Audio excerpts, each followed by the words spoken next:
Comparison is the thief of joy, and there are few worse to compare yourself with than yourself. The desire for things to pan out a certain way during something as big and novel as a thru hike will necessarily guarantee that they turn out differently than expected. In life, the only things we've been told we can depend on are death and taxes, which is why a huge part of a successful, if not enjoyable thru hike, is leaning into the moment and experiencing it on its own terms, free of judgment or resistance, positive or negative. Author of the Tao Te Ching, Lao Tzu, may never have traversed the Appalachian mountain range, but he certainly had words to help guide those who do. People are born soft and supple. Dead, they are stiff and hard. Plants are born tender and pliant. Dead, they are brittle and dry. Thus, whoever is stiff and inflexible is a disciple of death. Whoever is soft and yielding is a disciple of life. Let us all aspire to be disciples of life.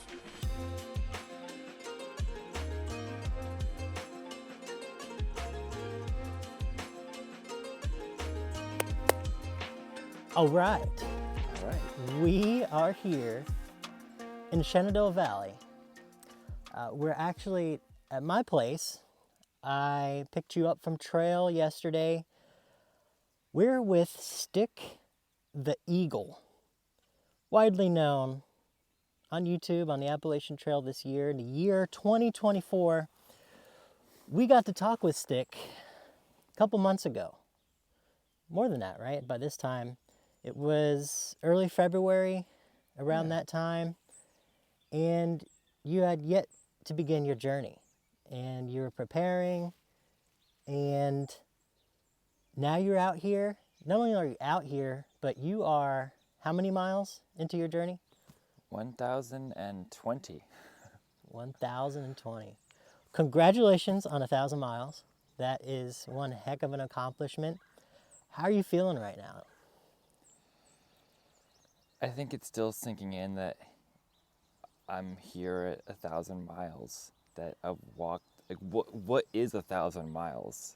The concept is a lot to take in, because I've never perceived before of walking 1,000 miles or even come anywhere close to it. So, but overall, I'm just feeling grateful for being here.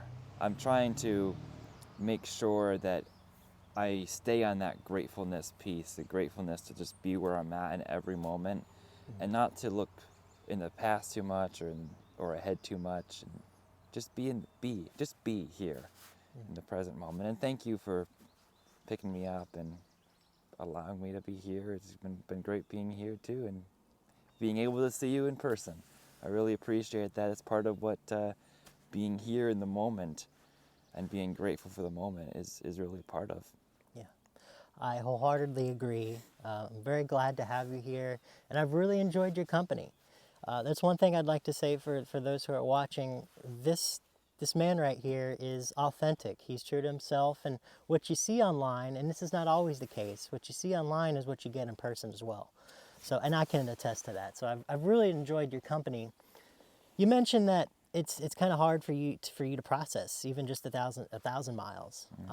And so when you get to the end, which I'm sure you will, man, it'll be hard to process an entire hike. But so have you had to compartmentalize things on the trail so far? Do you keep kind of nearsighted goals, and do you just go from town to town? Is that kind of the deal for you right now? Yeah, one piece of advice that I've started using is that you want to set smaller goals. At this point, you don't want to be looking at Katahdin and saying, I still have to do that whole thing again, what I just did. And look to Katahdin and still have 1,100 plus miles to go. Instead, a few days ago, I just said, I'm going to get to Harper's Ferry, and that's only 50 miles. I can do that, and then I will set my goals from then to get to the next point, like maybe the next hostel I plan on stopping at, or something like that. So you definitely want to see the journey in bite-sized chunks so that you're not focused on what's still so far ahead, because then that can just seem daunting and take away from enjoying the present moment where you're at right now. I talk about embracing the journey, right? it's embracing the journey, not the destination. The destination is Katahdin. Any one of us could just go to Katahdin and hike Katahdin. But the journey is what happens between Springer and Katahdin, and everything that's part of that. And if our minds are just Katahdin, how far till Katahdin, how far till Katahdin, then we're not really able to separate ourselves from that moment and put ourselves where we're at right now and really embrace the present. I know exactly what you mean. I want to clarify for the viewers, though, that doesn't mean that the destination isn't important to you, right? The destination it seems like it's very important to you, finishing what you've started. Is that correct? Definitely. Yeah. Definitely. Gotcha. So let's rewind a little bit. The last time we talked was before you started. Yeah. You know, every single one of us, we step out on trail, and we can get into this in a little bit. We have expectations for what's going to happen, and we'll circle around back to that because that's a very important piece of all this. But we all come out here, and we have a vision. We kind of have an idea of what it might be about and how we would respond to it, the vigors, the joys of being out here. So I want to ask you, what was the learning process like for you? Because we all have to learn pretty quickly. If we're able to stay out here, we have to be able to be flexible, adaptable, and be able to overcome the challenges that come our way, especially in the early points on the trail. What's the learning process been like for you out here? It's been a lot of learning, especially since I had not done long-term backpacking in years, if not more than that. The last time we touched on this in the first interview was when the last time I'd done backpacking was backpacking merit badge and scouts. And that was 10 years ago. So the concept was always there, and I was looking forward to this journey in backpacking again, but I didn't have the experience to know exactly what I needed and where I was going to be at mentally, especially early on, and what the physical challenge was going to be like. So I needed to experience it on trail and just figure out how to respond to that on trail. I had to learn what was going to work for me and what wasn't going to work for me in terms of equipment, in terms of how I handle the days, how many miles I do, how I'm going to feel about the miles I do. All that's things that you can't really prepare for until you actually go out and do it. And you can go on shakedowns, which I did go on shakedowns, but even the shakedowns, the equipment that I brought in my shakedown, which was a whole hammock setup, worked for the shakedown experience. And it's like, this is great.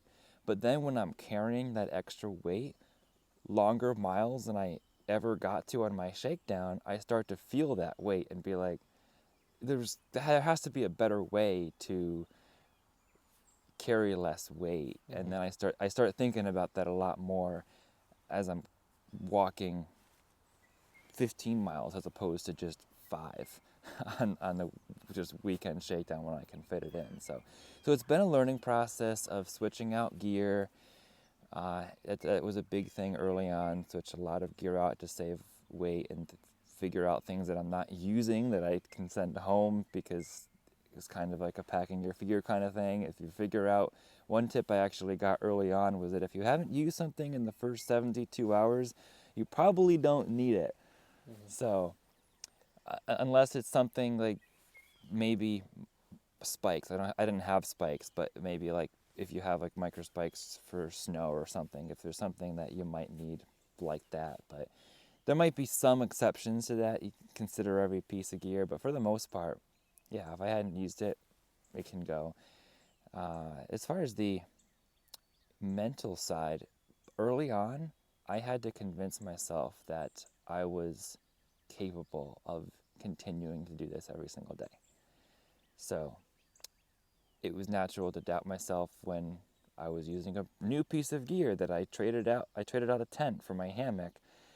I sent the hammock back and I bought a tent, and then I had to figure out on trail how to set up that tent because I'd never set up the tent before. It was brand new. I'd been used to setting up the hammock. Mm-hmm. So when I struggled with that a little bit, I thought, well, this was like day 4 at Low Gap. Can I really do this out here? Am I really set out to do this? And then that's when friends came in and said, some days you are going to be a little harder, and you have friends. Cheese Block came in and helped me set up that tent that night, so I was okay. Part of my Georgia friends. Yeah. The next night at Blue Mountain, it was cold. That was the first real cold night that I had, and it was a rough night because I hadn't experienced that level of cold before. I got through it. Once I got in my sleeping bag and everything, I was able to warm up, and I learned that that's what you do. When you're cold, you can put on a bunch of clothes.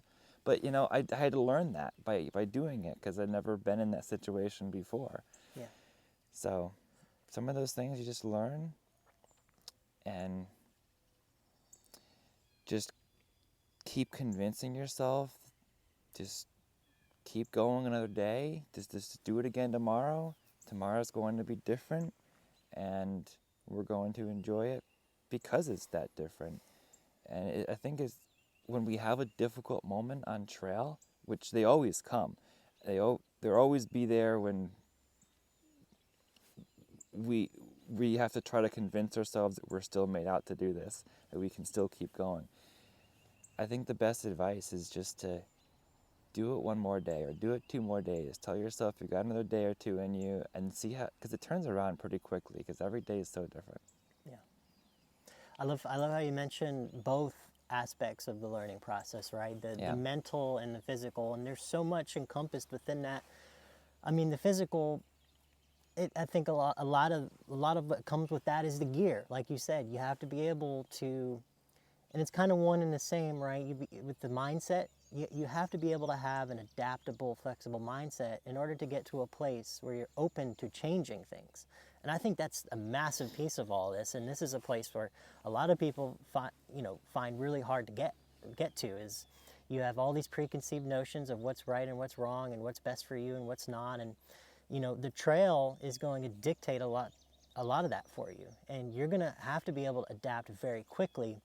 And I think that's one of the early on that I really noticed about you, and that what gave me great confidence that you'd be able to do this is very quickly you adapted to the environment. You adapted to the conditions and to the circumstances of your hike, of this journey. And so you made those changes, right? You switched out your shoes. You got a tent instead of a hammock. You shedded some pounds because, man, 1 or 2 pounds along the way for 2,200 miles, I mean, it makes a massive difference. And it'll make your life so much easier. And then you talk about the mental, right? And obviously that's really the biggest piece. And if you're able to get to a point where you can avoid injury through the physical and through your gear and all those sorts of things, it's a big piece of what people don't get out here. Is you see a lot of gearheads online, and they can talk gear with you night and day. But do you have the mindset? Do you have the attitude? That's a big piece of it that I think you have, and you've been able to, one and the same, just combine the mental and the physical together. And that's why you're here. That's why you've made it this far. Not every piece of gear is going to work for everybody. You have to find the gear that works for you. So if somebody says, Stick, I think you should have this piece of gear, what would you say to that?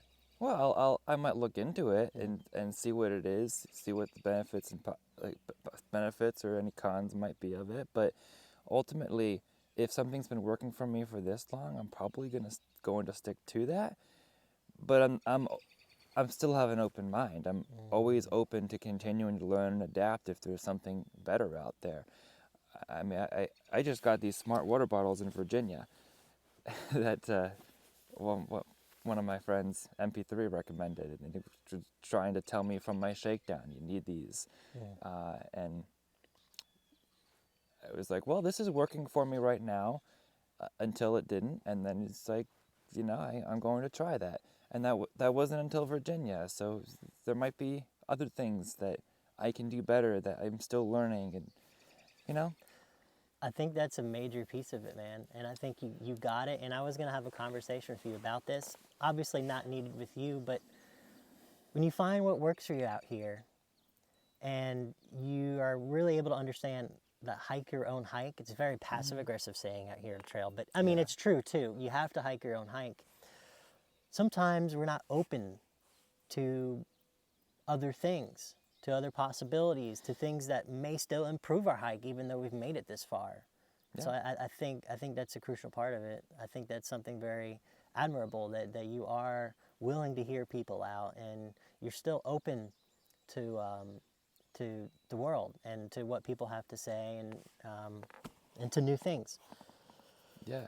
So let's talk about expectations. This is a Yeah. conversation we were having a little bit yesterday. First, before we get too deep, because you can get deep with this as far as expectations. We're in Virginia. We're in the deep state. Yeah, that's right. It's 600 miles deep. Let's start with preconceived notions. Has the trail been like what you had expected or pictured in terms of image in your mind? Has the trail been what I expected? You know, I don't know if it went in with expectations because I didn't really have a lot of other backpacking experience besides the few backpacking 3 to 5 day trips that I went on when I was in high school, which was a while ago. So I think I was just kind of going into the trail and trying to embrace the unknown. Now I watched hiker vlogs, binged the 2 months before my hike. I was binging hikers like Bad and Taylor, New Hampshire, in the 2 months before my hike, just to try to see what the trail was like and see what their experience might be. And that's just because they showed up in the algorithm, what came across my screen first. But I enjoyed that and seeing what the trail was like. But you can't really know until you're out there. So it's just, I'm going to hike. I've been on plenty of day hikes. It's just doing it one day after another, basically, in terms of expectations going into the trail. So yeah, I didn't really know. I was just like, I'm going to prepare myself as best I can, and let's see what happens. That's awesome. Do you feel like you were prepared for the most part? Yeah. Before stepping out here? Yeah, I've been able to make it this far. I think, if anything, I was over-prepared and but I had my cold weather gear that came in handy, and I'm glad I had it with me when I had it with me. So I'd rather be a little bit over-prepared and be able to fix that and send anything home that I don't need, because there's plenty of places to do that on trail. So many places you can send gear home if you don't actually need it. But be careful about sending that cold weather gear home too soon, because you can hit 60s every day in Georgia and then get into North Carolina or even Southern Virginia, where we had snow in Southern Virginia in beginning of April. You never know what you're going to have. You have 80 degrees one day, and 4 days later, as I experienced, it was a low of like 27. Mm-hmm. So you need to keep prepared for basically anything. Back to our conversation yesterday about expectations. A lot of times when we create, whether it's these images of what we expect, or we go in with a ton of expectations as to how we would respond to things, or how this trail, this journey will impact us. You know, a lot of times, like you said earlier, it's just hard to know until you get out here. So you do the best you can to prepare, but expectations related to our, spiritual self, or our purpose, our identity, man, those are things that, they're hard to figure out. And then when you create those expectations beforehand, before stepping out here, sometimes the reality can be different, and that can lead to suffering. What are some things that you've learned regarding kind of limiting those kind of expectations for yourself coming out here in terms of learning it, and also how have you tried to limit that yourself? The biggest thing for recognizing those expectations has happened for me on trail rather than before trail.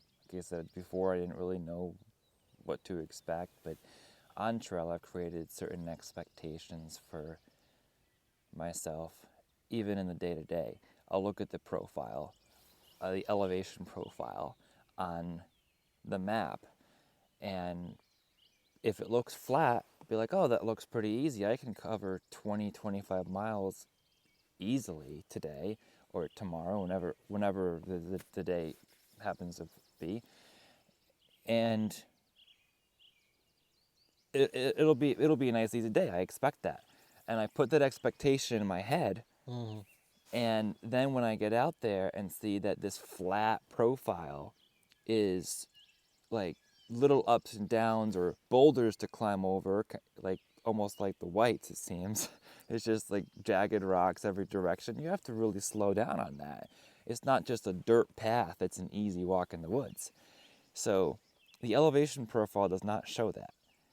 So I've had to be careful with limiting expectations in terms of, this is just in terms of the terrain. Yeah. To be sure that, I really don't know what the trail is going to look like before I get there.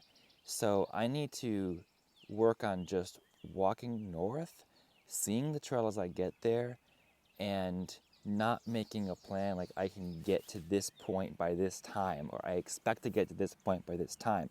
Because then every moment that I fall behind that pace, I'm going to be disappointed, feel like I need to speed up, and that's then going to mess up with my mental attitude for the rest of the day. Mm-hmm. And make myself not enjoy my hike. And I'm out here to enjoy the hike, not to be stressed. This is a place to get away from stress. So I want to just embrace the current moment. Yeah. Now, in terms of the expectation of what I want to get from the hike, is some people go into the hike saying I want like a spiritual journey. I want to find myself. I didn't come in with a lot of those expectations, but I think one of the primary ones might be that I did want to kind of expect to be able to rekindle my faith relationship with God, and that's been a big piece more recently for my focus is trying to just embrace in the current moment, so that allows those moments to happen. But I have to be careful with expecting a big life-changing experience, because you really don't know what's going to happen. I think the biggest piece of advice I can give in terms of expectations for some sort of spiritual journey or some revelation is to really just allow those moments to happen. You don't really know what it's going to be like, but if you create the moments for them to appear by just embracing the moment and getting worry and fear and stress out of your mind, I think it'll allow the space to occur for whatever can come to come. I like that. Yeah. That's well said, really well said. And, I liked how I took it to a deep place, but how you kind of just bring it back to the day-to-day level, right? Because it affects every part of your hike. And to get anywhere, we have to start somewhere, and that's usually starts in camp, and that goes to the water source and to the privy and to the next shelter and the next town. And yeah, it impacts every part of your hike. So, a lot of these things we've been talking about, I think,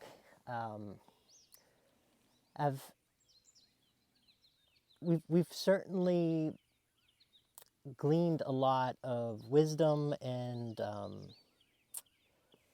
what's the word that I'm looking for? I'm trying to articulate here. We've certainly learned a lot from others, and being able to learn from others is a valuable thing out here, especially from people who've done it before us. And one person that reached out to you and has been of some service and a lot of the things that we're talking about, he's talked about is early riser. Is that correct? For sure. Yes, definitely. I've really enjoyed learning from him, and I've listened to his audiobook now while hiking. I discovered audiobooks somewhere in Virginia about how helpful they are when you're having some of those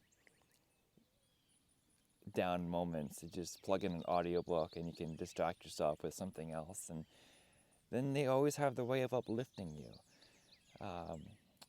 I've learned actually that Peace and Expectation, that was a really meaningful chapter in Early Riser's book that I got a lot from, and it really taught me, it really opened my eyes to the expectation I was setting for myself every day, and it helped me to get past that a little bit. The other piece that is really helpful in his book that I listened to was his chapter on time. And he's like, time does not matter on trail. The only things that matter is when sunrise and sunset are. So I've tried to get out of the habit of not checking my watch and being like, how far have I gone and how many miles? Am I maintaining my 2 to 2.5 mile per hour pace? Which I found I started with 2 and now it's like 2.5. So like, I need to make sure I've done 5 miles in 2 hours, otherwise I'm behind pace again. But then if you're behind pace, then it messes with your attitude for the rest of the day. So I find it so much better just to enjoy the moment, just walk north, listen to the birds sing, and feel the breeze, and just focus on that. Try not to check your watch. Be And present. there's other things. Yeah, be present. Be present. Be present in the moment. It's a big theme in this conversation. It's something that really resonates with you, is being present in this moment. Right. Yeah. And we talked about this as well. You don't really go into the day saying, I'm going to get to X spot. Mm-hmm. Right? Right. What were you saying to me earlier? That you don't do that. What do you do? Right. So at first, when I first started my journey, I was making a plan. I'm going to go to this shelter. And at the beginning of the day, I have the expectation, because of what the trail looks like, I'm going to get to this shelter. And then I can start being concerned if I'm not reaching that shelter by the appointed time or whatever. So to get out of that, I've made this transition to just walking north, enjoying the day, and really just going from the next shelter to the next shelter. Sometimes I'll stop at a shelter, make a meal, and then look at how far is it to the next shelter, or even the next campsite, because I don't need to stay in the shelters as much with better weather happening now. But the main thing that I do now is basically just take a break when I want to during the day, sometimes at a shelter, sometimes at a nice rock or overlook, and have a good snack when I feel like I need some calories and need some energy. And just take that break when I want to, and then push on and keep on pushing on. And eventually, when it starts getting the end of the day, I'm getting a little tired. Might be 6 o'clock, between 5 and 6 o'clock. I then will look at far out and try to start making a plan about where I might stop for the night. I'll start reading some comments to see how far is it to the next shelter. Can I make it to the next shelter?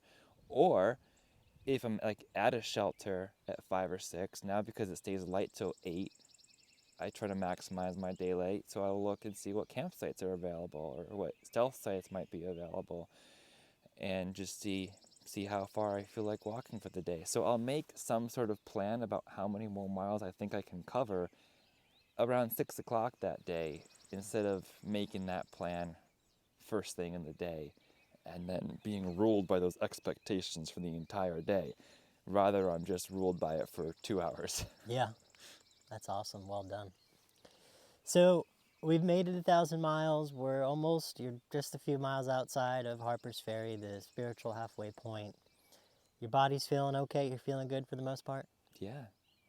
looking forward to getting some new shoes because I think the cushioning on my feet could use some fresh cushioning. Yeah. Because, yeah, but the topos, I don't even know if I'm pronouncing it right, but Yeah. they've served me well for 1,000 miles. Yeah. That's awesome. So instead of asking you what you think these next 1,000 miles would be like, Yeah, that'd be 'cause that's very expectations. exactly. I ain't gonna do that. We've already been there. Yeah. So, but what I do want to ask you is, are you excited? What are the feelings going into this next 1,000 miles? I mean, that's how we see it, but for you, it's just you're going to Harper's Ferry today, Yeah. and then tomorrow you'll be in or even today you'll be Maryland. in Maryland. Yeah. So are you excited? Yes. I'm excited to see what else is in store. That's the main piece. Just see what else is out there. See what each new day presents. Take it one day at a time, even 1 hour at a time. Like, embrace this hour with you right now, and then go hike to Harper's Ferry, embrace those hours. Meet family in Harper's Ferry, embrace that hour, and just keep embracing and enjoying every moment rather than thinking, like, I'm not even thinking right now, oh, I'm going to be in Maryland today. I will be. I'll get there, but that's like, well, so far into the day that I'm not there yet. I'm looking forward to it, but it's all about this moment, and it will continue to be about this moment all the way up. And I think that's what I'm most excited about, because I'm allowing all these moments for these wonderful things to happen, meeting these wonderful people, these wonderful conversations, even wonderful revelations if they, happen to occur, since I'm allowing the space for those revelations to occur by not worrying, not stressing, all those types of things about the day. So because I've reached that point in my hike where I've recognized how to allow that space, I'm excited for whatever fills that space. That's beautiful. So last time we talked, towards the end of our discussion, I invited you to say some words to your future self. And after a moment or two to think, you said this. Like at the halfway point, Yeah. keep on trekking. Keep on trekking. You've got this. Some positivity. But I think by the time I get to the halfway point, I'd be like, this is going well. I feel good. But if I'm behind my pace, I might just, the pace that I wanted to be at originally, I might just say, look, you've come this far, be part of what you've done so far, and keep on trekking. Just keep on having fun. So, in essence, keep trekking on, man. If you're behind, which you might still be a little bit behind, don't sweat it. Keep pressing on, keep your head down. I think even in that moment, you're like, just keep the blinders on. Just keep hiking, have fun, be positive. Yeah. And you've been all of that. You've been positive. You've focused on the good. You've kept the blinders on. What is it like looking back on that clip for you right now in this moment? Yeah, it's interesting when I said, like, if I am behind, I might be thinking of this, because I might be a little discouraged because I'm not realizing my expectations. At this point, yeah, I created a whole schedule to allow myself to finish by a certain point, and I'm a little behind that schedule. But I also recognize I didn't take into account getting trail legs or more daylight to hike than I had initially too. So there's a lot of things I didn't take into account, but ultimately, I'm happy that in that clip, I still was able to recognize that, have fun. Be proud of yourself for what you've done, because that's a big accomplishment.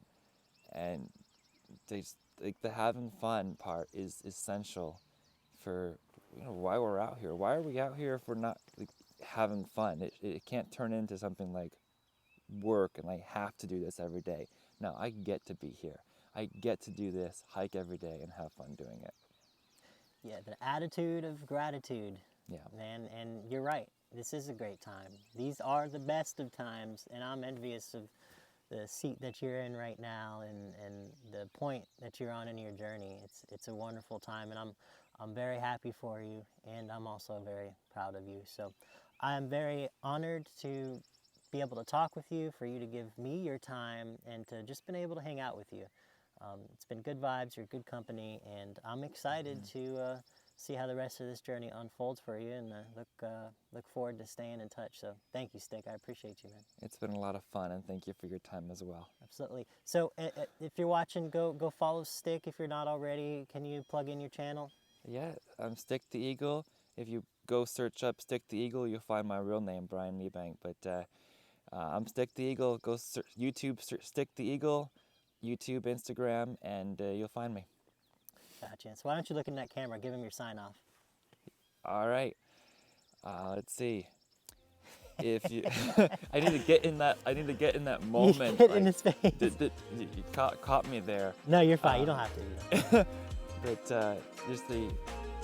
always remember to embrace the journey and happy trails. There we go. Sweet, man. Thank you. Sorry, I didn't mean to catch you off guard, dude. No, that's fine. And you know, it's funny because you know, leave that in there because it's funny if you want to.